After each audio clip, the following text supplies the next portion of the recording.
Welcome to Think Tank episode number 2. Today we're going to be talking about price guides, quoting price, and then revising your true estimate as well. With me today I have Andrew Coulson and Brian Cannan. Hello gentlemen. Afternoon, Lucas. Lucas, how are you? Very good. So I think it's really important that we start from the very top and we really talk about what is a representation of selling price in relation to our true estimate. So before we get to the true estimate, what's a representation of selling price? It is important that we recognise this because fair trading are doing a lot of inspections throughout offices right through Sydney at the moment. Yeah, we're getting phone calls every day here. So it's really important that we get it right as far as estimate of selling price, quoting ranges, those sorts of things. So when we consider an estimate of selling price, we're looking at any statement that you make during the marketing of the property that may be in a brochure, it might be a verbal, it might be digital. at the back end, digital, might be in the back end of your web search range, your portals. Emails. Any time you mention a range, it's considered a statement and that must comply with the regulations. Yep. Now, there have been instances in the past whereby fair trading have come and inspected a property, and let's say use an example let's use an example here where the estimate of selling price was 1 to 1.1, but the buyer feedback sat just south of them, and it may have been mid-9, so 950,000, and agents were talking price from the 950,000 because that's where the buyers were talking. Is there a problem with that? Well, first of all, your reason estimate selling price, you have to have the substantiation around it, and that's what they're really looking for. Now, once you have that substantiation, and you said it's 1 to 1.1, and the feedback from buyers is 950, the law is very simple and very clear. You cannot quote anything less than $1 million. If you quote 1 cent, $1 under $1 million that's on your agency agreement, then you are underquoting. It's very clear. Now, quoting, as Andrew said, that includes verbal. So a lot of agents think if I verbally say what buyer feedback is at the 950, I'm not doing anything wrong. Absolutely, that is underquoting. Even to a point where some agents will use the line, well, I've had an offer of 950, the owner said no to it. Again, you're making a statement around price. Or a representation. Or a representation. That we can't make that statement. We can't send emails out to people in that way because we are making statements less than our estimated selling price. Correct. Now, when we talk about quoting price, it's really important to divide it right between private treaty and auctions. Let's start with private treaty because it's a little bit more clear-cut, isn't it? Well, it is. Well, we've got... Not sure about that. Well, it depends how easy it is to fill out an agency agreement. Enough agents have problems with that. But at the sales inspection report, which usually forms the front page of the private treaty agency agreement, has a section there where you put down your estimate of the likely selling price. That's your opinion, and as Brian says, you come up with that based on your information you're gathering, your comments, the market data, all that research that you're putting in. And we are required to put some skill and diligence. It's not just a matter of printing out 4 sales from RP data or a page and saying, well, that gives me my number. We have to have good research to be able to come up with a guide. That goes on the front page of that inspection report. Then the second section of your agency agreement, which is the exclusive agency, that has an asking price. What price is the property to be offered at? And depending on your owner's instructions, they may choose to say, well, I want... You follow their instructions, you put their asking price in there, or they might give you alternative instructions, or you might discuss what a good strategy is to work around that. Yeah, but some agents are liking the strategy of, say, not go to auction, but putting express... Really? Yeah, I know, it really? Scares me, being auctioneers. But some agents are saying, well, we'll do an expression of interest or express sale or negotiate, and if they want to put a price guide on there, what do they do then? Well, again, the rules are quite simple, that we've got to, follow our owner's instructions, and secondly, that number cannot be less than our estimate of the likely selling price on the front page. What would you be writing on the part where it says at what price is the property to be offered? Most agents are putting in there by negotiation, by expressions of interest, express sale. Remember, we're not going to be writing offers from. offers over, No. those sorts of comments. We're going to clarify those instructions depending on the strategy that you're discussing with your listing. Yeah, and your owner needs to be clear on that strategy. I'd even go to, if I was heading down that avenue, I'd even go and get the owner to give me instructions to use the strategy and they understand the strategy. Okay. But I still would want, if you're doing an expression of interest sale and you're going to put a guide on your advertising, I'd love to see the same guide as expression of interest and the guide that you're going to use in your advertising to be in at what prices to be offered at. It's so much around transparency and making sure that you're clear, you're not misleading, you're not deceptive, you're being quite open and honest, and that'll be appreciated. But remember that guide, if it's going to be an expression of interest, cannot be less than what you put on as your guide for your selling estimate, And or likely selling estimate. With your auction agency agreement, Yep. you're going to have the opportunity there to put your estimate of what the likely selling price will be, and then in the agency agreement itself, it'll have the reserve price. What do we just put there? TBA? Sure. It's a good idea. TBC. There's not enough room to write to be advised. No, you just leave it blank. Yeah, no, we're joking. You've got to put to be advised. But what happens, we had an agent that sent one away overseas, had their estimate of likely selling price at 2.2 to 2.3, and it came back and the owners had set the reserve at 2.5. They came into CPD and said, what can I quote?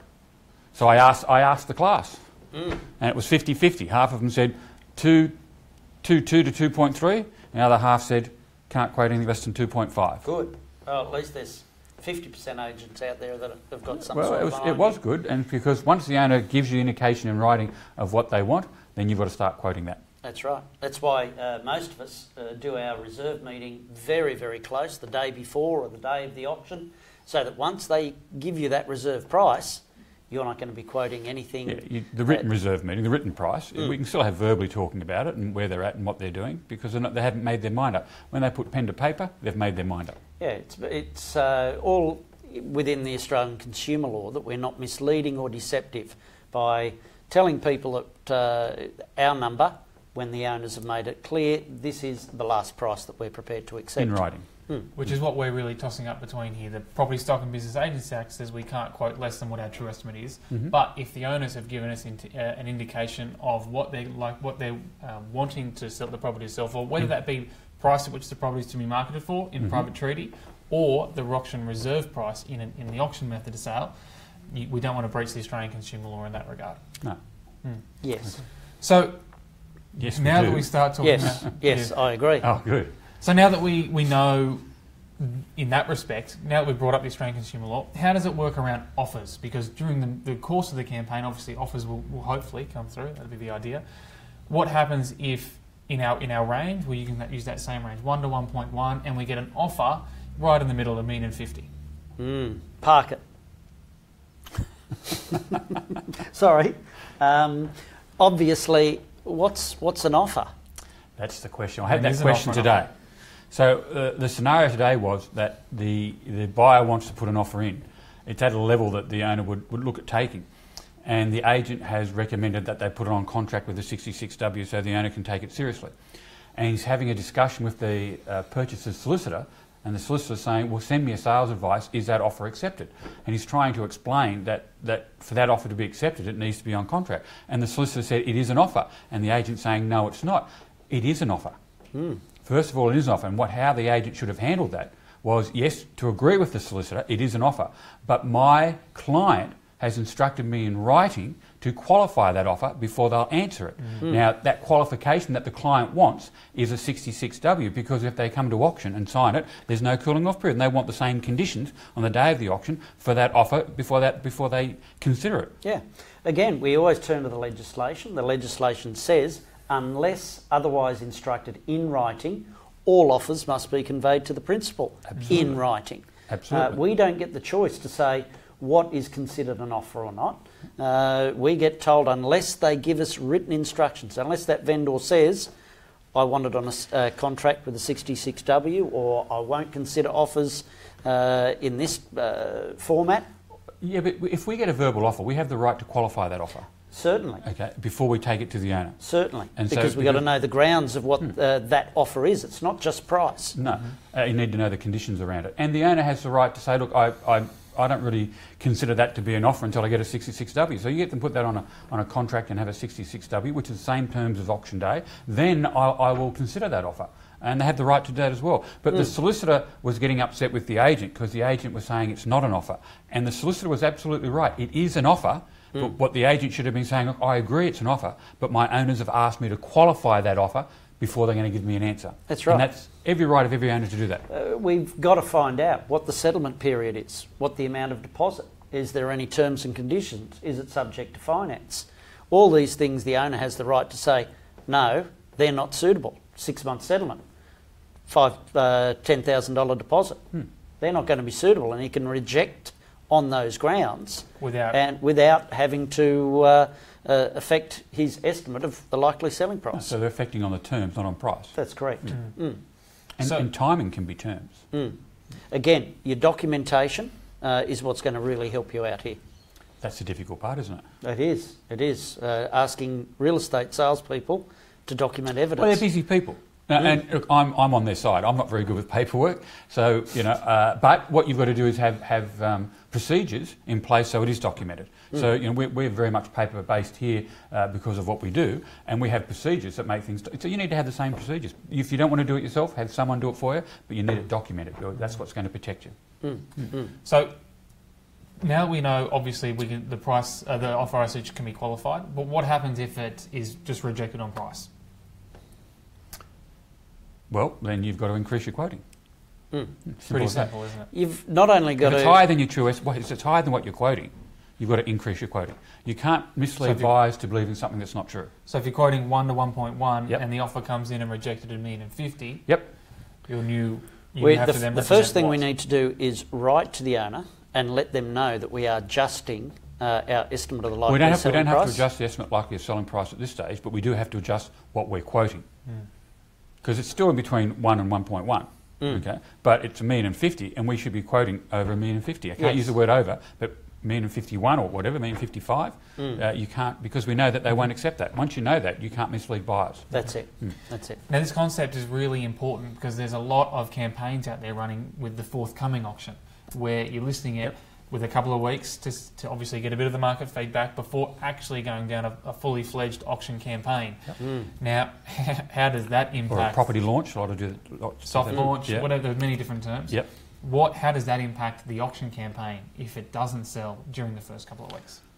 Well, the question is, are they getting offers that are being rejected? And if the answer is yes, well, that's going to impact what you can quote. Again, you can't mislead. Yeah, a lot of agents say, I'm just gathering feedback, just gathering information.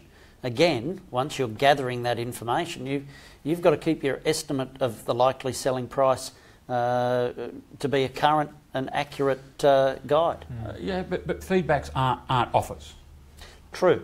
Let's not get them confused. Feedback is not an offer. If an offer is rejected, you have to move it up. Feedback, then that would come back to whether it makes the agent change his opinion as to their likely selling price. And then we'll talk about, I suppose, in a moment, how do you do that? But feedback is not. But if they're getting offers during that pre-launch and they're higher than their estimate, then when they launch it, they're going to have to be up higher. Now, just on that, when we were talking about revising your true estimate, we actually had a client only this week contact us because Fair Trading had told us that buyer feedback, in their words, not ours, buyer feedback may be a reason to revise your true estimate, but is not a reason to change your true estimate. It doesn't substantiate your change. Exactly right. So if your buyer feedback is sitting at 950 and you're quoting and your true estimate is 1 to 1.1, then you may want to revise it based on the buyer feedback, but you aren't able to use that as a reason to change it. That's right. It doesn't substantiate your change. Okay, it gives you a reason. So they say on a weekly basis you should look at your true estimate. So if the feedback is at 950, it says, well, look, I better look at my true estimate. And if I'm looking to revise it, that gives me a reason to look at it. But now I have to substantiate why I'm going to change it.